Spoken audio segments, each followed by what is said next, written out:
நான்காவது கணக்குமா 4 மற்றும் -6 முறையே x மற்றும் y அச்சுகளின் வெட்டு துண்டுகளாக கொண்ட நேர்கோட்டின் சமன்பாட்டை காண்க. வார்த்தைகள் ரொம்ப முக்கியம்.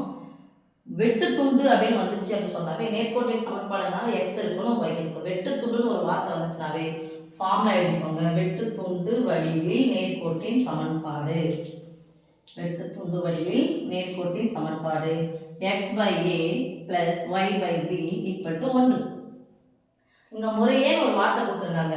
-6 முறையே x மற்றும் y அச்சுகளின் வெட்டு துண்டுகளாக.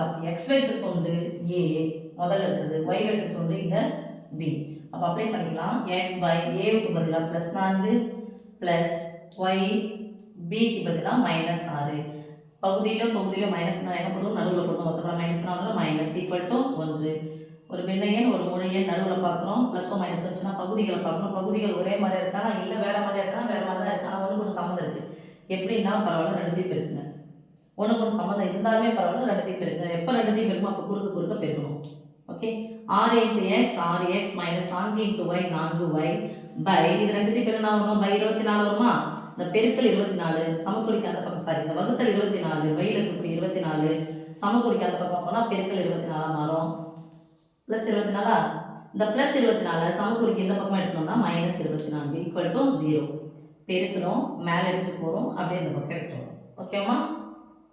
இப்போ பாருங்க என்ன பொதுவாக இருக்கான்னு பாருங்க. இரண்டாம் வாய்ப்பாடு 3 2 6 2 2 4 4 2 2 2 4. அப்போ x - 2y -12 = 0. ஸோ வார்த்தைகளை கவனமாக படித்து நம்ம போடணும். வெட்டு துண்டு வடிவில் நேர்கோட்டின் சமன்பாடு x/a + y/b அப்படியே கிளீன் பண்ணி 0 போட்டுறதா 1. ஓகே, அப்ளை பண்ணிடுங்க. பின்ன வடிவில் இருக்கான்னு பாருங்க. சம்மந்தம் இருந்தாலும் பரவாயில்ல, நேராக பெருக்கிங்க. பெருக்கிட்டு குறுக்க பெருக்கணும். பெருக்கிட்டீங்கன்னா இந்த வகுத்தல் அந்த பக்கம் போச்சுன்னா பெருக்கலாம் மாறும். அதுக்கப்புறம் அங்கே இருக்கிறது இங்கே மைனஸ் வந்து அந்த பக்கம் வந்து ப்ளஸ்ஸாக மாறும்போது ப்ளஸ்ஸாக இருந்தால் மைனஸாக மாறும். ஆன்சரை ஷார்ட் பண்ணி போட்டுக்கோங்க.